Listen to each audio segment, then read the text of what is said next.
Olá! Mais uma aula com a professora Mônica Aires e um registro aqui no diário de bordo. Vamos relembrar aí os assuntos pertinentes ao Fundamental 2, ao vestibular, ao Enem, recorrentes aí para quem está no mundo acadêmico. Seguindo aqui 2025, dia 6, deixa eu colocar aqui, dia 6 de janeiro, dia 6 de janeiro de 2025. Feliz ano novo. Habilidade trabalhada aqui, o objetivo, habilidade, a técnica. EF08LP06, identificar o sujeito e seus modificadores. A técnica todo mundo escreve porque na gramática, além de gamificação, jogos, música, cartas, né? Nós temos aí bastante, uma diversificada gama de formas de explicar a gramática, mas o treineiro precisa escrever, ler, ver os casos específicos, praticar, né? Deixa eu dar uma ajeitada aqui, para quando se deparar aí com a interpretação textual, com os desafios e pegadinhas e duplo sentido, entender devido à prática. E indo ao ponto é o seguinte: quais são os 5 tipos de sujeito na oração? Então nós temos uma classificação de sujeito. Isso aqui nada mais é do que uma prática de oratória, né? Uma prática de aula para exercitar aí o meu trabalho, no caso, minha profissão. Então é o seguinte: tipos de sujeito na oração. 5 tipos: determinado, simples, composto, implícito, explícito, implícito. Eu sempre gosto de falar nessa palavrinha. Você quer um pedido de casamento implícito ou você quer um pedido de casamento explícito em frente à Torre Eiffel em Paris? Ou implícito, escondidinho, ninguém sabe, ninguém vai ficar sabendo. Temos também sujeito indeterminado na língua portuguesa e temos, além disso, uma oração que sem sujeito. Não tem sujeito nessa oração. E como identificar ela? Vamos lá. Determinado. Paulo comeu bolo. Eu venho aqui, peraí, quem que é o sujeito? Classificando. É um sujeito simples, Paulo. Se fosse composto, seria Paulo e Maria, Paula e Genoveva. Aí seria um sujeito composto.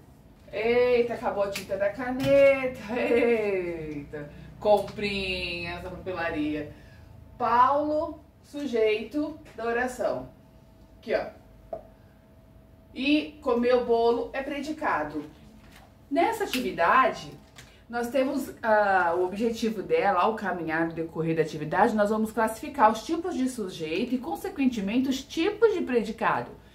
Na análise sintática, que é a outra vertente do português, nós temos, então, a análise morfológica, que são as 10 classes da morfologia, que tem musiquinha, tem análise, frase. Isso precisa estar muito claro para vocês. Precisa estar muito claro quais são as 10 classes gramaticais, exemplos de cada uma delas. Eu sempre retomo na sala de aula o que é uma interjeição, classe gramatical. Interjeição, ai meu Deus, ó céus, ó vida, gente, é uma palavrinha que exprime emoção, ufa, ai ai, oxalá, oxente, né? Ai ai, e aí por aí vai.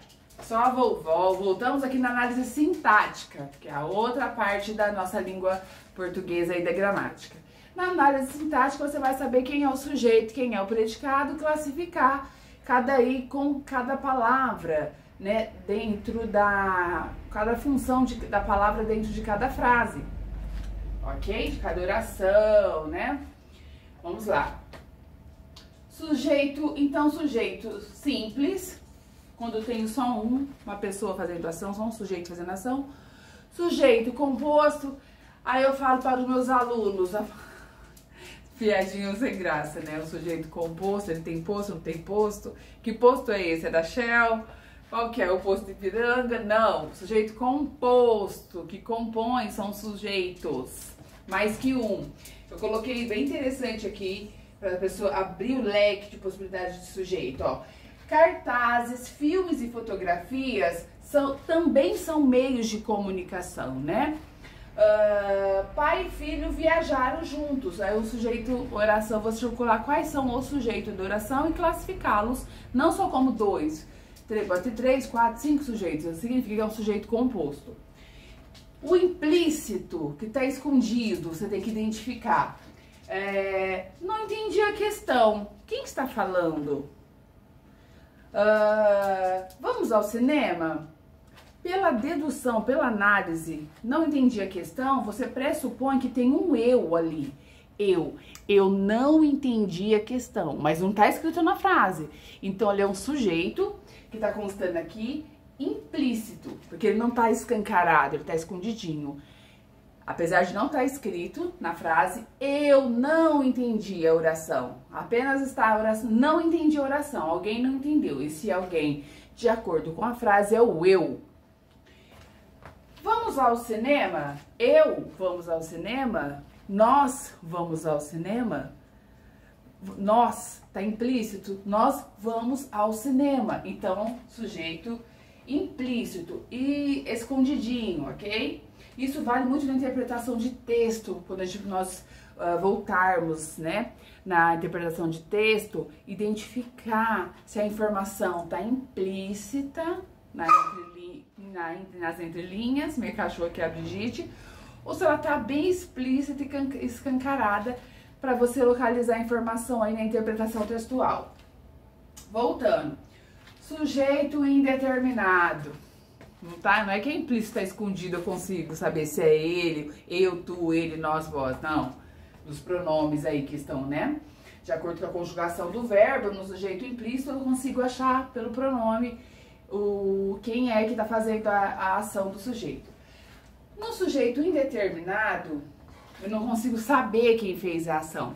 Exemplos práticos, você bateu o olho já mata a questão. Precisa-se de carpinteiros. Vive-se bem. Peraí, quem que precisa de carpinteiro? Precisam-se.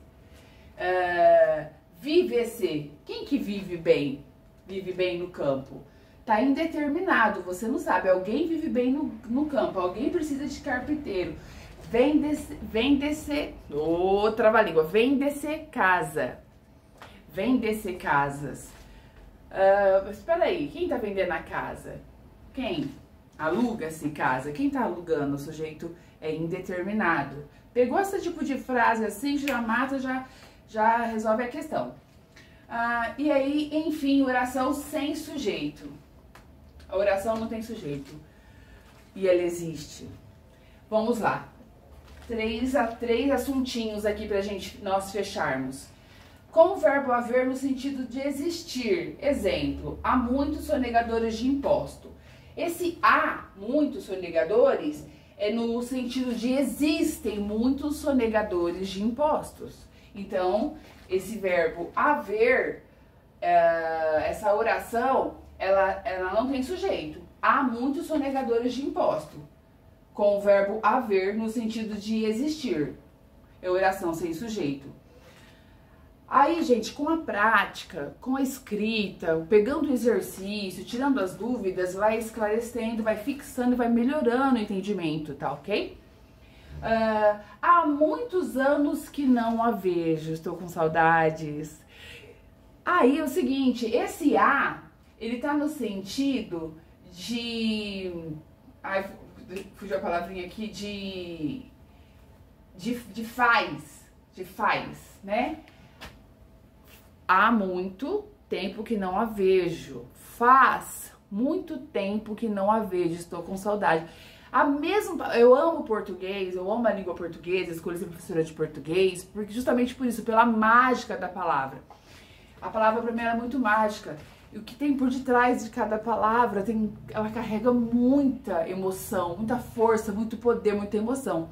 Então eu tenho duas palavras iguais numa frase, com significados diferentes. Eu lembro porque eu amo português. Isso aí eu sempre retomo e lembro porque eu amo a língua, a gramática, a interpretação textual, a mágica da interpretação textual.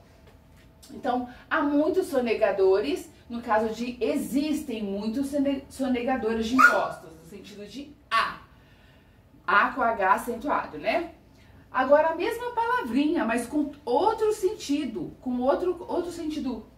Há muitos anos que não a vejo, estou com saudade, mas esse A não é de existe, não é no significado de existir, é no significado de faz. Faz muito tempo que não a vejo, estou com saudades. A mesma palavra com sentido e significado diferente, com interpretações diferentes.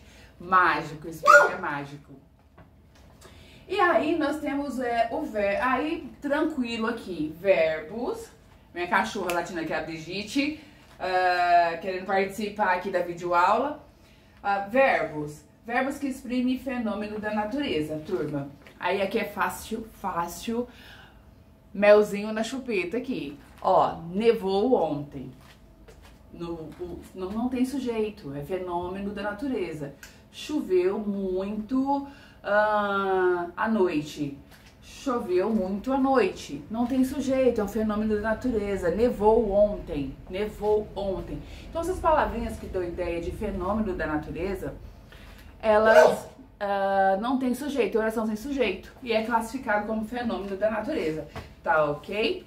É isso aí sobre os sujeitos. E pra completar, que eu vi aqui uma informação que eu gosto muito da questão bom, se eu classifiquei o sujeito, nas aulas seguintes, como eu já tenho aula gravada aí, vocês podem voltar aí algumas aulas, eu vou classificar o predicado. Peraí, o predicado ele pode ser verbal, nominal e verbo nominal. Simples também, muito fácil. Por exemplo, predicado verbal.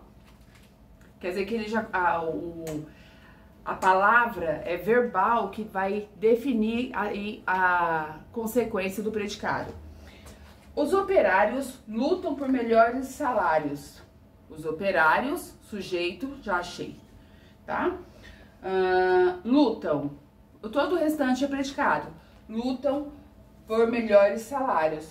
Um predicado, lutam, a palavra é verbal, é um verbo, lutam, então o predicado é verbal, acabou. Ok? Aí eu vou pegar aqui pra seguir um predicado nominal, que bem simples, é que eu achei eu tenho vários, mas pra fixar aí, ó, Zezinho está feliz. Zezinho, sujeito, está. É o ser, né? Estar é o verbo. E feliz. Só que quem tá feliz? Esse feliz se refere ao nome Zezinho. Zezinho está feliz. Então, esse é um predicado nominal. Porque a última palavrinha tá se referindo ao nome. Pronto. Predicado nominal. Tá ok? Aí eu quero aqui mais uma.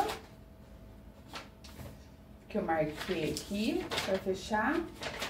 E o seguinte. Predicado verbo nominal. Para gravar isso aí é prática, é treino.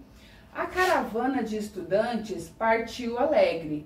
Peraí, a caravana de estudantes, sujeito. Aí só vou perguntar o núcleo do sujeito, estudantes, a caravana, né, de estudantes, partiu, verbo, alegre. Quem partiu alegre? Os estudantes. Então, aí nós temos o predicado verbo nominal. É isso na classificação da análise sintática e uma parte da análise sintática, né? Que é muito interessante essa prática, esse estudo. E fica aí essa aulinha, esse diário de bordo registrado. Até a próxima com a professora Mônica. Bye, bye. Cadê?